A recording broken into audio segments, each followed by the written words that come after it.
While some of the more onerous restrictions in Melbourne have been lifted earlier today, it's too little too late for much of regional Victoria. The so-called Ring of Steel around Melbourne looks more like a tea strainer of steel after one infected couple managed to wend their way right through regional New South Wales before finally arriving at the Sunshine Coast, leaving a number of regional townships under lockdown in their wake. Theoretically, Melbourneites are not supposed to travel outside a 25-kilometre radius. The effect of that on regional businesses is likely to be devastating.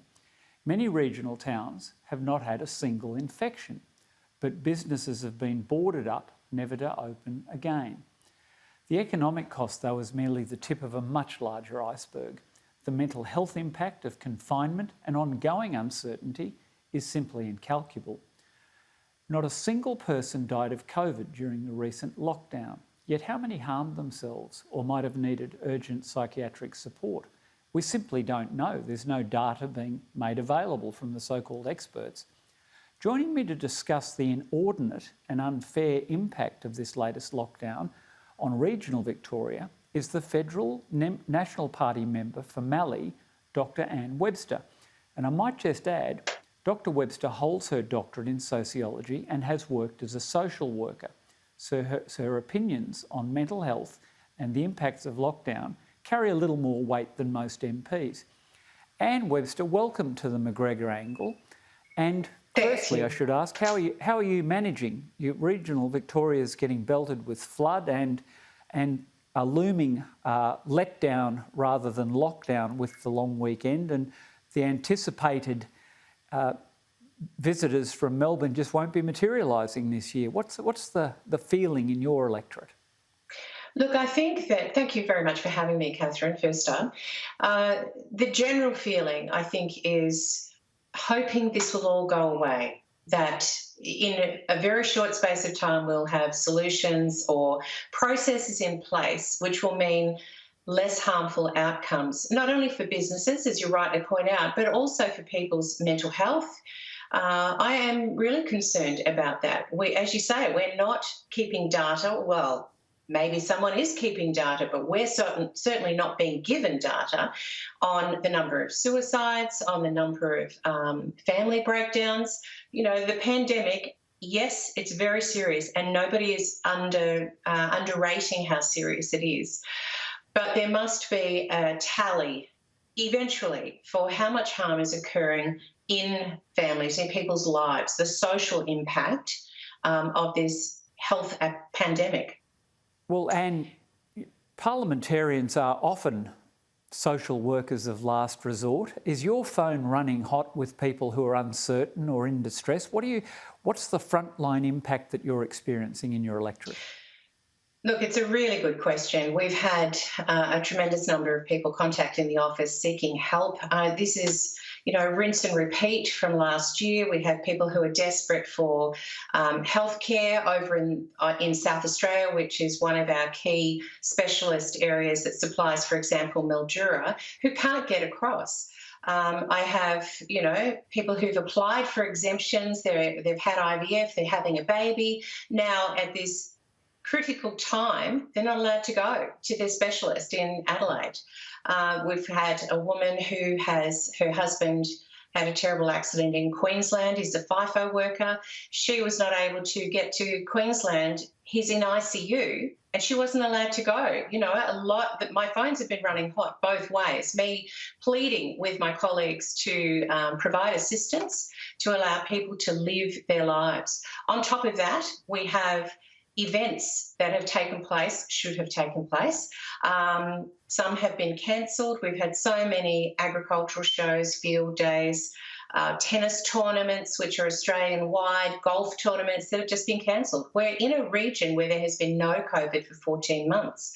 One of the calls that I received from many times, mind you, from Julie Waters, who is with the Fink Desert Race, 200 people from Victoria who were banned from heading up to Northern Territory in regional areas where we have no COVID, who couldn't go into Northern Territory for this race. So many, many phone calls backwards and forwards.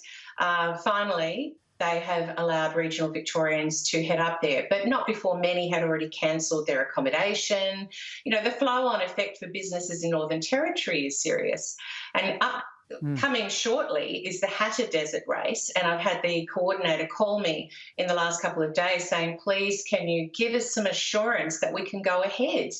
You know, it's this lack of confidence in being able to plan, whether you're a family wanting to go on a holiday, whether you're an event organiser. You know, the Hatter Desert Race is a big deal. And as someone from outside Victoria, I've not experienced firsthand the incompetence of that state apparatus.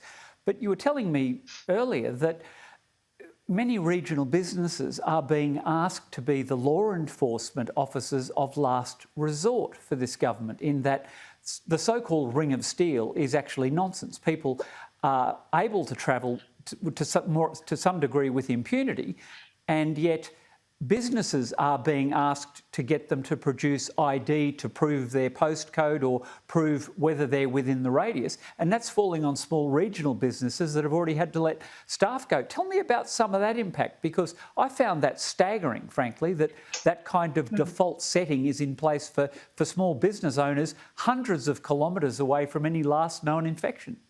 No, you're absolutely right. And I wouldn't say that the small business owners are the point of last resort policing. I think they're the first port of call, because the Melbourne police force is not maintaining, and it's the government's call, state government's call, not to put police on highways again. And so, yes, we've had a business contact me who turned away 5 groups of people from Melbourne in one night. That's really concerning. I've been in touch, therefore, with the police to say what is going on. This is an unfair situation where businesses, as you say, have already reduced staff levels. They've got less people in the venue, and so they're bringing in less money. They can't put more staff on to assist with what is not, it should not be their role.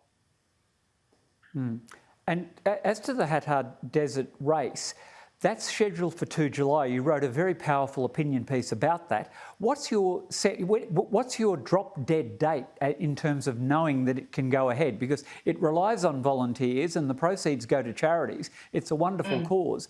When will you know whether it's actually able to proceed safely?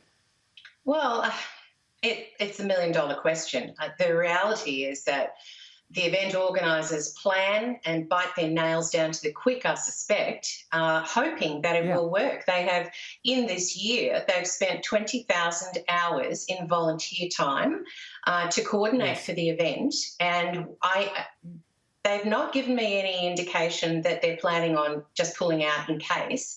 They just need some assurance that it's going to be valuable and it's going to take place. They do raise, as you said, $30,000 for clubs, for football clubs, netball clubs, not-for-profit groups. You know, it's an amazing event and it's supported around Australia. So to have this event also at risk, which is really where people are living right now, is at risk. And it's really at risk of government rulings and government policy rather than at risk of COVID per se in the regional areas. And that, correct me if I'm wrong, that's going to be proposed to be held 550 kilometres away from Melbourne, is that correct? Yes, pretty well. Probably closer to 450 kilometres, but what's 100 kilometres here or there?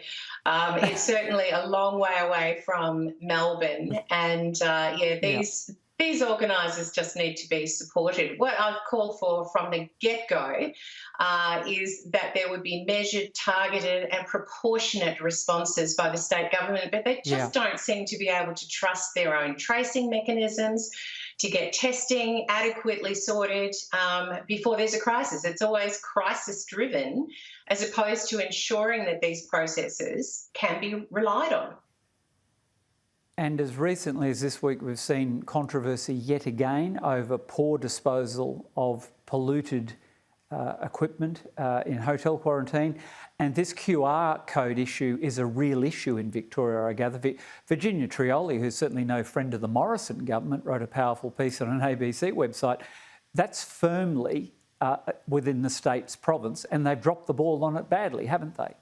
Mm, absolutely. The thing that New South Wales has done very well, and ACT Health as well, is have their QR code working for a very long time. So the confidence is there for the government and for business owners and for people who are the consumers to be able to trust the systems. And that's what we have needed in Victoria, but it has been so slow coming.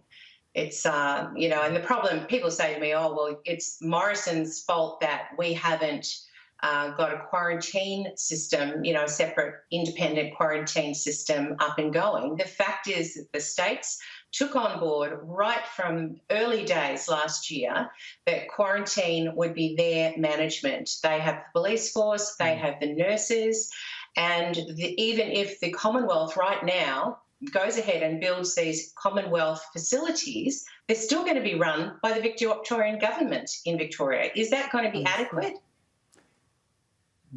Not on what we've seen. One final question, Anne. When we spoke at Easter, I recall you mentioned you're a person of faith, and I saw during the week reported that the new Attorney General, Michaelia Cash, is having a new round of consultation and looks like she's determined to get some form of protection for people of faith, of all faiths, through the Parliament. That had lapsed under the previous incumbent, Christian Porter. What's your sense of two questions? How is the Conservative base of the LNP reacting to that? Because I think it's a vote shifter for many people. And do you have confidence that the government will implement its promise that it took to the last election, that it'll provide that legislative protection for believers? Look, I think the new Attorney General, Michaelia Cash, has her eye on the ball. She's very committed to achieving what needs to be achieved in this space. I agree with you. I think it is a vote shifter, and the coalition must support religious entities to ensure that this bill does not see a reduction of religious freedoms in this land. It's a key tenet of who we are as coalition, and we need to stick to our guns on that. Well, it's interesting to hear your take on that. That's one we might revisit as time goes on. Sorry to hear about the fate of the dear old Grand Hotel in Mildura. Let's hope on the other side of all this I can get down there and buy you a mineral water over the bar there. I look forward to that.